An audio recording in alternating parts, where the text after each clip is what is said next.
Banderacon Captain's Log Shadowrun Hong Kong. I've spoken about the last two, Shadowrun Returns and Shadowrun Dragonfall.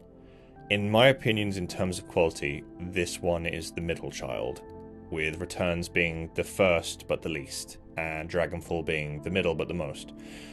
But it's close. Hong Kong is, for me, it's probably one of the more interesting ones in the sense. So I'm English. I have at least an understanding of Germany and German culture, which is where Dragonfall took place. So it wasn't completely foreign to me. I understood a lot of things, and it was also underpinned by my understanding of the Shadowrun world. So Shadowrun Hong Kong was actually a nice change of scenery in that it followed, again, you dealt with the various subgroups, like you had the modern day Yakuza and the in fact I believe you were actually playing under the Red Pole, which was like somewhere along their hierarchy. Again, butchering this horribly. I'm not going to go research it, I'm just going to tell you what I remember. Anyway, similar plot as with every Shadowrun game. You are a Shadowrunner with your team, and one of them in this case is your orc brother. I believe you were both adopted by a man who has mysteriously gone fucking missing. And things are going strange in the walled city of Kowloon. But until then, you need to figure out what's happening. And again, it follows the kind of same rough tracery as Dragonfall, in the sense that it's setting up for a big bad, but it doesn't quite hook me the same way. Again, still a fabulous game. I believe the soundtrack in all three is usually like fitting, has some nice sort of passive, muted, cyberpunky vibes, which is always fantastic. The only thing I'm struggling to remember is, and I will say that it held that thing that I love so much of, you get to have conversations with all of your runners afterwards. In fact, you spend a bit of time actually gathering them from left, right, and center, whereas in Dragonfall, most of them are kind of already there, and it's more about learning about who you have. Whereas in Hong Kong, you kind of find them in scripted encounters. Well, they're all scripted encounters. It's a linear RPG. What I mean is, there are usually plot-driven encounters where you find this character, one of them being like a shaman, the other one is like a Decker, but like a post-humanistic, dangerously amoral, I love them dearly, Decker. And that's, again, I just loved the conversations between them at these times, and it was the most genuine and real thing, and it's part of what makes you feel involved in the universe. If you're just kind of surrounded by people like, yep, get out of my way, sir, okay, sir, it doesn't work. Any kind of roleplay game, pen and paper or computer, lives and breathes on the world. And I guess where Hong Kong got a little bit more mileage for me, again, was, for me, the unfamiliar setting of the place, the local gangs, how things were done. It's good. It's damn good.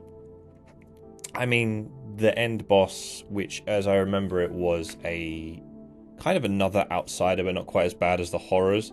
Basically, in the walled city of Kowloon, someone built a feng shui generator to give good luck to their company while dumping all the bad luck in one area. And by the way, in Shadowrun, that's absolutely something you can do, because magic is totally a thing, and so is feng shui. It's just another way of interpreting the world beyond ours. Somebody built a fucking feng shui generator and it's gone wrong, and basically somewhere in the walled city of Kowloon, one of the ancient outsider spirits, who's kind of actually been filtered through Chinese mythology, has basically made their kingdom there, and it ain't looking good.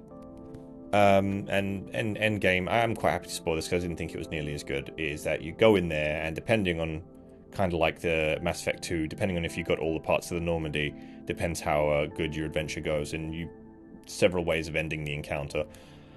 I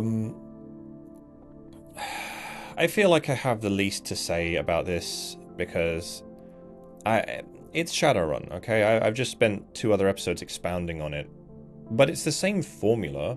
It's still marvelously polished. I mean, even Shadowrun Returns was fabulously polished. I don't remember ever having any kind of bugs or game glitches or anything like that. It's good work.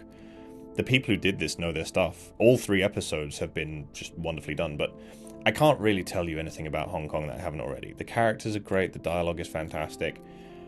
I mean, if you ever end up having like a long couple days off, I would suggest like just knocking these out one after another.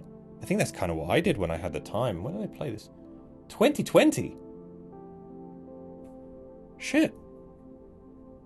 Alright. I also spent 22 hours on it. So it took me around the block a few more times. I'm not entirely sure why. I might have had to restart something at some point. I don't know.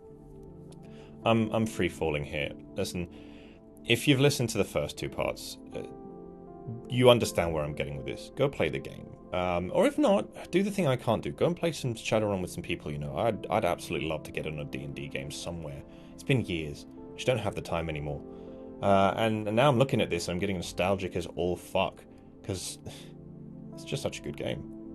I wish I could kind of play Dragonfall again, but I already know what's going on, and I don't really want to have the experience again. You know what I mean? Anyway, go. That's it. End of story. Go play Shadowrun. Just go play the entire trilogy. That's my thing for you. Read some shit, play Dragonfall, play the entire trilogy. I'm putting a lot on you, but that's it. Bye.